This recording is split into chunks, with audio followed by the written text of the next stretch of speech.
नमस्कार किसान भाइयों। मेरा नाम अमोल खंदार है और आपका international institute of advance agriculture के इस वीडियो में आपका स्वागत है। आज हम इस वीडियो में बात करेंगे अश्वगंधा की खेती के बारे में। अश्वगंधा की खेती में कौन कौन सी चीज़ों का हमें ध्यान रखना होता है उसके बारे में आज हम इस वीडियो में जानेंगे। अश्वगंधा का नाम लेते ही हमारे सामने आयुर्वेद का सबसे महत्वपूर्ण पौधा आता है, जिसकी महत्ता भारत में ही नहीं, भारत के अलावा पूरे विश्व में प्रसिद्ध है, जिसे अलग अलग नामों से जाना जाता है।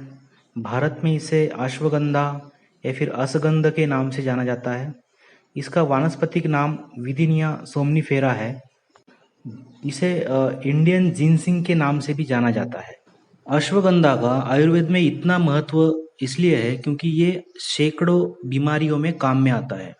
अगर हम अश्वगंधा के लाभ की बात करें तो इसका मुख्य जो लाभ है, ये प्रतिरक्षा तंत्र को मजबूत करता है। इसको हम इम्यूनिटी पावर बोलते हैं। इम्यूनिटी पावर को ये मजबूत करता है। आज के दौर में अगर देखा जाए, जब से कोविड-19 का ये पैंडेमिक फैला हुआ है, तब से अश्वगंधा का नाम हम बार बार सुनते आ रहे हैं।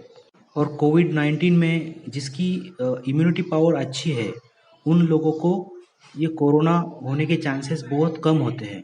इसलिए डॉक्टर्स या फिर आयुर्वेदाचार्य भी ये सजेस्ट कर रहे हैं कि आप अश्वगंधा का यूज़ घर में हमेशा करते रहिए। इसके अलावा अश्वगंधा कोलेस्टेरॉल की मात्रा कम करने में मदद करता है।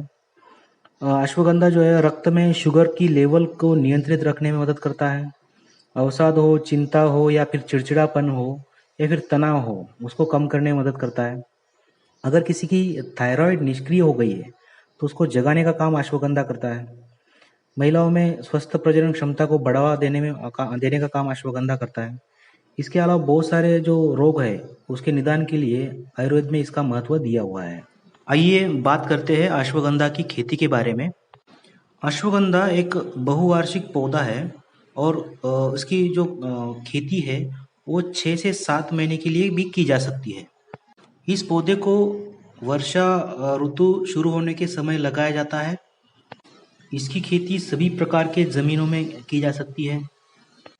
अच्छी फसल के लिए ज़मीन में अच्छी नमी और मौसम शुष्क होना ज़रूरी है। इसकी फसल सिंचित व असिंचित दोनों दिशाओं में की जा सकती है। करनाल में स्थित जो केंद्रीय मृदा लवणता अनुसंधान संस्थान है, उसमें किए गए परीक्षणों से ये पता चला है कि इसकी जो फसल है वो लवणीय खेती में लवणीय पानी की इसमें की जा सकती है। भारत में अश्वगंधा की कुछ प्रजातियां विकसित की गई है जो कि इसकी खेती के लिए उपयुक्त है, जिसमें WS20 जवाहर, WSR जवाहर अश्वगंधा 20, जवाहर अश्वगंधा 135 इत्यादि किस्में हैं। और सीमैप संस्थान ने पोशिता नाम की किस्म विकसित की गई है। खेत को तैयार करने की अगर बात करें तो सबसे पहले डिस्क हैरो या देसी हल से 2-3 बार अच्छी तरह से जुताई करें और उसके बाद जो हमारे यहाँ पे जो खाद होता है वो खाद को अच्छी तरह से हाथ से या गमले से ऐसे इस तरह से इवनली इसको ज़मीन में फैलाए। उसके बाद ज़मीन में सुहागा लगाकर खेत को समतल बना ले। अश्वगंधा के बीज को लगाने के 2 तरीके होते हैं। पहले तरीके में सीधे बीज को अश्वगंधा के जो बीज होते हैं उसके बीज को छिड़काव द्वारा फेंका जाता है ज़मीन में। छिड़काने के पहले उसके बीज को नीम के पत्तों के काढ़े में उपचारित किया जाता है या फिर ट्राइकोडर्मा पाउडर में उपचारित किया जाता है। ज़मीन में फेंकने के बाद उसकी तुरंत रूप से सिंचाई कर देनी चाहिए और ध्यान रहे कि हफ्ते 2 हफ्ते तक ज़मीन में नमी की मात्रा होनी चाहिए। इससे जो जर्मिनेशन परसेंटेज है बीजों का वो अच्छा होता है। दूसरे तरीके में 6 या 7 सप्ताह पहले एक नर्सरी बनाई जाती है। नर्सरी के जो माप होता है वो 3 मीटर बाय 3 मीटर की एक नर्सरी बनाए, जिसकी जो हाइट है वो लगभग 10 से 12 सेंटीमीटर की हाइट होनी चाहिए।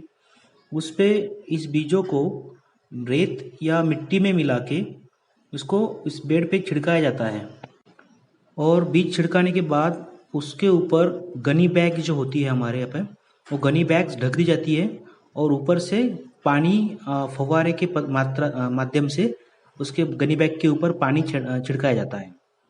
इस विधि को लगभग 1 हफ्ते तक करना होता है। 1 हफ्ते के बाद इस सीड का जर्मिनेशन होता है और लगभग 6-7 हफ्ते वहाँ पे नर्सरी में ये बीज को रखने के बाद जो पौधे तैयार होंगे, उस पौधों को ट्रांसप्लांटेशन हमारे मेन ज़मीन में किया जाता है।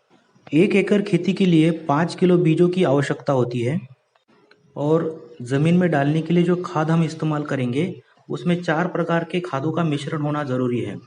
इसमें वर्मी कंपोस्ट, जिसे केचुआ का खाद बोला जाता है, वो रहना चाहिए। उसके बाद नीम की खल, जिप्सम और ट्राइकोडर्मा फंजीसाइड, ये चारों का मिक्सचर ज़मीन में पौधा लगाने के पहले या ज़मीन तैयार करते समय ये ज़मीन में खाद डालना चाहिए। अश्वगंधा की 6 से 7 महीने की फसल में किसानों को लगभग 6 से 7 बार इसकी सिंचाई करनी होती है। 6-7 महीने बाद नीचे वाले पत्ते पीले पड़कर नीचे गिरने के टाइम जब आता है, उस समय इसका हार्वेस्टिंग का समय आ गया, ऐसा किसान भाई समझे। उसमें किसान भाई पूरा पेड़ उखाड़ सकते हैं। उसकी जो जड़ें हैं, बीज है या फिर उसके पत्ते हैं, ये सभी मार्केट में उसको बेचा जाता है। हैनुमैन चैरिटेबल मिशन सोसाइटी, जिसकी शुरुआत डॉक्टर अतुल गुप्ता जी द्वारा 1996 में की गई थी। यह एनजीओ किसानों को औषधीय पादपों की खेती के लिए प्रेरित कर उन्हें वर्तमान काल में उपयोगी और फायदेमंद खेती के लिए विभिन्न दिशाओं में सहयोग करती है। आज के दिन इस एनजीओ को इस क्षेत्र में 25 सालों से ज़्यादा का अनुभव है। दूसरी ओर Sunrise Agriland development and research private limited company की शुरुआत 2007 में किसानों को उनके माल के लिए मार्केटिंग की सुविधा उपलब्ध कराने और उसी माल से 400 से ज़्यादा प्रकार की औषधीय उत्पादनों का निर्माण करने के लिए की गई थी। अगर किसी भी राज्य का किसान भाई हमसे जुड़कर औषधीय पौधों की खेती करना चाहता है, तो इस वीडियो में हमारे कॉन्टैक्ट नंबर्स, ईमेल आईडीज़ या वेबसाइट का नाम दिया गया है, तो इस पे आप संपर्क कर सकते हैं और हमसे जुड़कर एक व्यावसायिक खेती की शुरुआत कर सकते हैं। वीडियो को अंत तक देखने के लिए धन्यवाद। राम राम।